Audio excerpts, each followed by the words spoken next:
Most burnout content will tell you the problem is overwork. Too many hours, too much on the plate, not enough rest. And if you're a solopreneur, you've probably tried applying that framework to what you're carrying. You've tried the rest, you've tried the boundaries. You've tried the digital detox weekend and found that it doesn't quite fit. That's not because you're more resilient than the people that framework was designed for. It's because solopreneur burnout has a different architecture.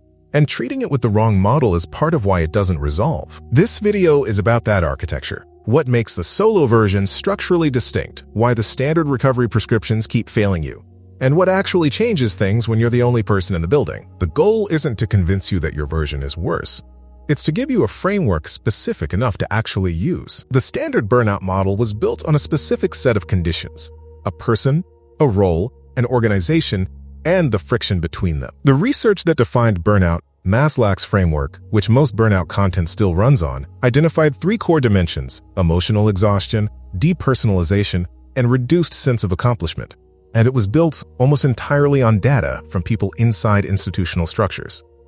Teachers, nurses, corporate employees. That matters because the model assumes certain things that those structures provide. It assumes there are other people generating the friction. A manager whose demands you can resent. Colleagues whose behavior drains you. Policies that feel arbitrary. Meetings that eat your afternoon for no reason. Employee burnout, in its classic form, is partly relational. Someone or something external is doing something to you. It also assumes certain recovery mechanisms exist by default. You leave the office and the work stays there, or it's supposed to. You talk to a colleague about the difficult client. You take your vacation days and someone covers your responsibilities. The environment provides a container for the exhaustion, even when the environment is also causing it. Here's why that matters. When that model gets applied to solopreneur experience, it generates prescriptions designed for conditions you don't have. Set better work-life boundaries assumes the boundary is between you and another person. Talk to someone about it assumes someone in your professional world understands the stakes.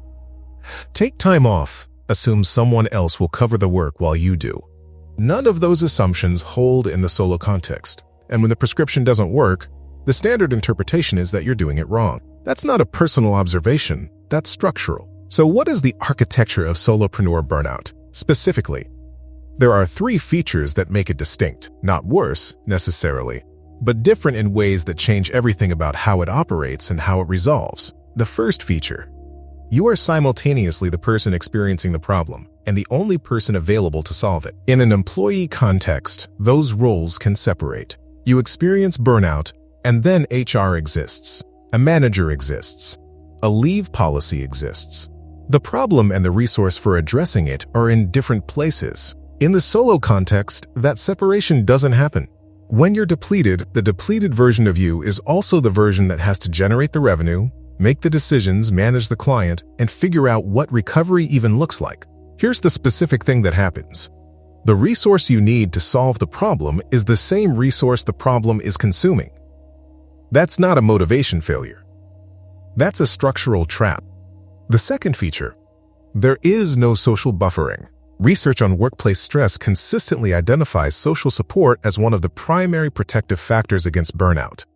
Not therapy, not meditation, the informal kind, the hallway conversation, the colleague who validates that the difficult client actually was difficult, the shared complaint that converts a private burden into a collective one.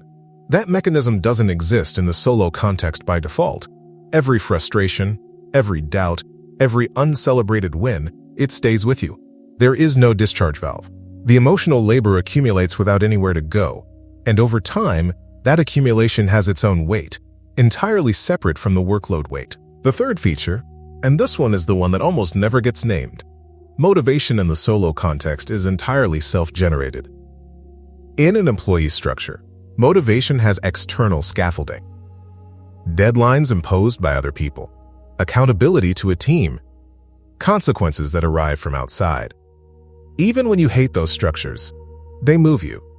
In the solo context, the tank that refills your drive and the engine that runs your business are the same thing. When burnout depletes one, it depletes both. That's the architecture.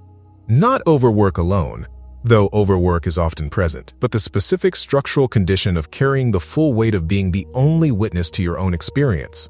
With no separation between the problem and the resource, no social discharge mechanism, and no external scaffolding for the motivation to continue. And that architecture is exactly what makes the standard recovery advice so hard to use. Here's where the counterintuitive part lands. Standard burnout recovery has a logic to it.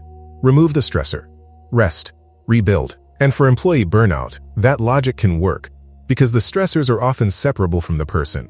You leave the job, you take the leave, you set the boundary. Distance creates recovery. But in the solopreneur context, most of the stressors aren't separable. The business doesn't pause because you need to recover. The decisions don't stop arriving because you're exhausted. The clients don't disappear because you took the weekend. More than that, the act of stepping back from the work when you're a solopreneur doesn't remove you from the stressor the way it does in an employee context, because the deepest stressor isn't the workload.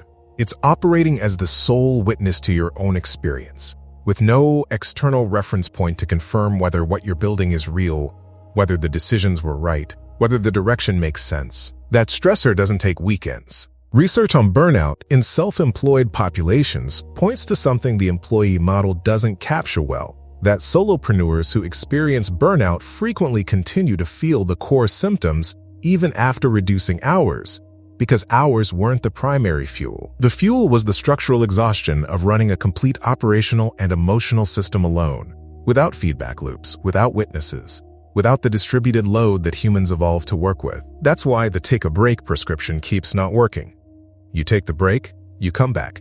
The weight is still there, because it was never about the hours. That's not a personal failing. That's a model mismatch.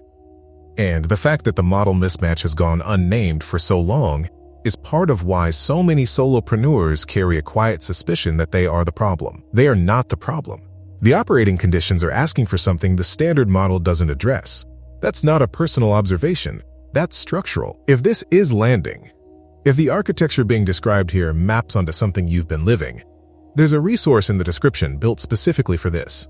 The Solopreneur Mental Health Field Guide is a practical guide to the specific psychological pressures of operating alone, organized by challenge type, not by generic wellness advice. It goes deeper on what this video opened. Link in the description. So what does recovery actually look like when you're the only person in the building? Not the generic version, the version that fits the 3 structural features that make solopreneur burnout what it is. The first feature was that you are both the problem and the resource. The recovery move that addresses this isn't rest, it's reduced decision load. Not fewer working hours necessarily, but deliberate, temporary reduction in the number of judgment calls you're making per day. Burnout in the solo context depletes executive function specifically, the part that decides, evaluates, and commits. When that's the resource being consumed, rest doesn't restore it as efficiently as a reduction in the number of times you have to use it. 1 week of operating on a deliberately narrowed scope, protecting decision bandwidth rather than just protecting hours, does more for solopreneur recovery than a disconnected weekend does. That's a specific move. It's also a small enough one to begin today. The second feature was the absence of social buffering. The recovery move that addresses this is deliberately creating one instance of it, not a community, not a mastermind, not a support group. One person.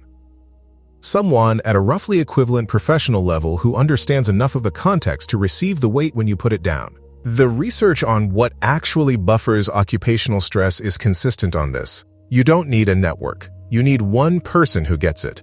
That's achievable. And it's structurally different from performing wellness in a group setting. The third feature was the self-generated motivation problem. The recovery move here is counterintuitive. You don't refill the tank by resting the engine.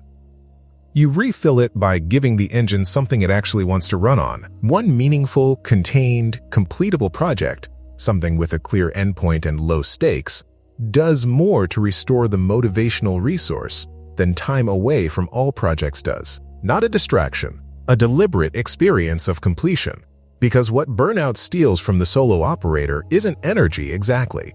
It's the felt sense that building something produces an outcome.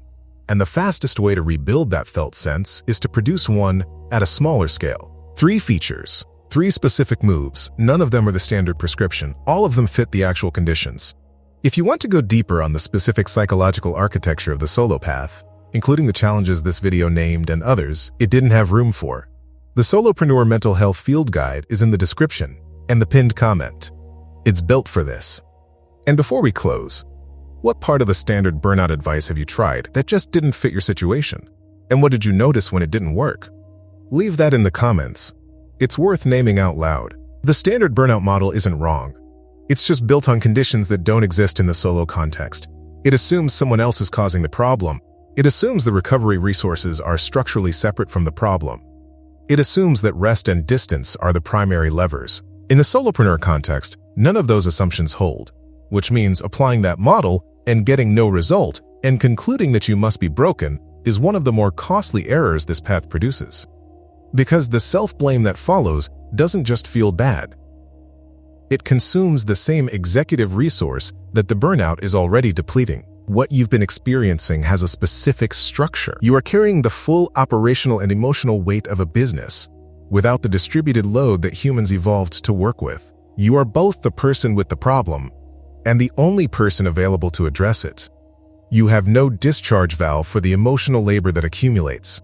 And your motivation source and your motivation engine are the same system. That's not a character assessment. That's a description of operating conditions. The path you chose carries a real cost. The cost doesn't disprove the choice. It means you're operating in conditions that require a specific kind of intelligence, not the generic kind that says rest more, work less, set better boundaries. The kind that understands the specific architecture of what you're carrying and builds the recovery model that fits it. That's the work. And unlike the conditions that created this, it's yours to design, one move at a time.